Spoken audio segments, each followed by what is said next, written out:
एक प्रश्न ये पूछा जाता है कि हमास के आतंकी इन सुरंगों का इस्तेमाल कर रहे हैं, लेकिन गाजा पट्टी में रहने वाले रिहायशी यानी कि आम नागरिक, उनको इन सुरंगों में क्यों नहीं शरण दी जा रही है? ये बहुत बड़ा प्रश्न होता है, जो कि कई लोग पूछ नहीं रहे हैं, कुछ लोग पूछ रहे हैं। वहीं हिजबुल्लाह, हूती, हमास, इन सब के पीछे ईरान का हाथ है, इसके बारे में दावा ये किया जा रहा है। और खासकर अमेरिका की मौजूदगी की वजह से ईरान खुलकर जंग में नहीं उतर रहा है, लेकिन उसने हिजबुल्लाह और हूती जैसे मिलिशिया ग्रुप के जरिए युद्ध में अमेरिका को उलझाए रखने की प्लान बनाया है, ऐसा दावा किया जा रहा है। देखिए, इजराइल के बाद अमेरिका का दावा है कि हमास भी ईरान के इशारे पर ही युद्ध कर रहा है, और उसने युद्ध भी ईरान के इशारे पर ही हमास ने युद्ध शुरू किया। इजराइल के खिलाफ युद्ध छेड़ा, इजराइल के खिलाफ प्रॉक्सी वॉर हूती लड़ रहे हैं, और हिजबुल्लाह शुक्रवार को युद्ध का प्लान ऐलान करेगा। इस शुक्रवार को उसे ब्लडी फ्राइडे कहा जा रहा है कि बहुत बड़ा ऑफेंसिव शायद लॉन्च हो जाएगा।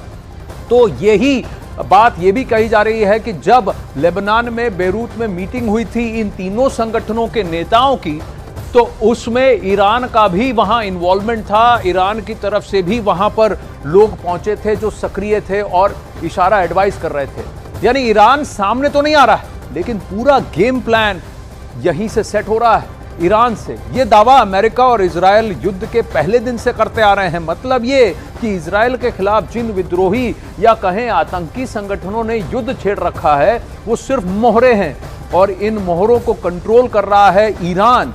ईरान किसके इशारे पर और किसके साथ मिलकर यह खेल रच रहा है, वो भी समझने वाली बात है।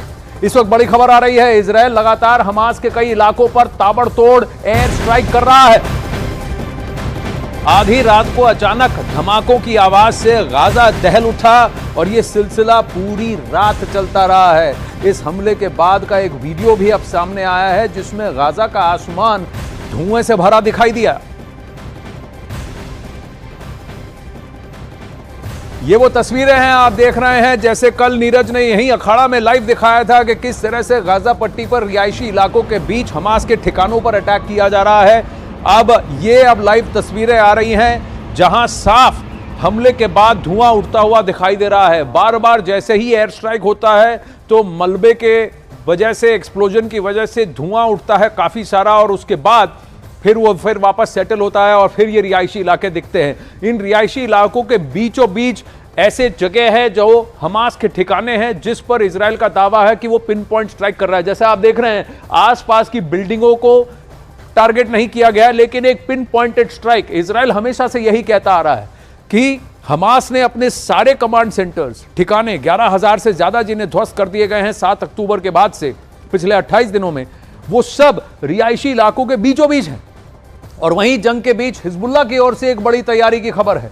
हिजबुल्लाह चीफ कल यानी शुक्रवार को एक संबोधन करने वाले हैं। ये संबोधन इजराइल युद्ध के बीच ये पहली बार होगा जब हिजबुल्लाह चीफ अपना संबोधन देने जा रहा है। लेबनान की जमीन से हिजबुल्लाह अब तक इजराइल पर छोटे बड़े हमले करता रहा है, जिसको कि छोटे बड़े शूट एंड स्कूट स्ट्राइक्स कहे जा सकते हैं। लेकिन अब शुक्रवार के संबोधन के बाद यह साफ होगा कि हिजबुल्लाह जंग में पूरी तरह से उतरेगा या नहीं, इस युद्ध के मायने बदलेंगे या नहीं।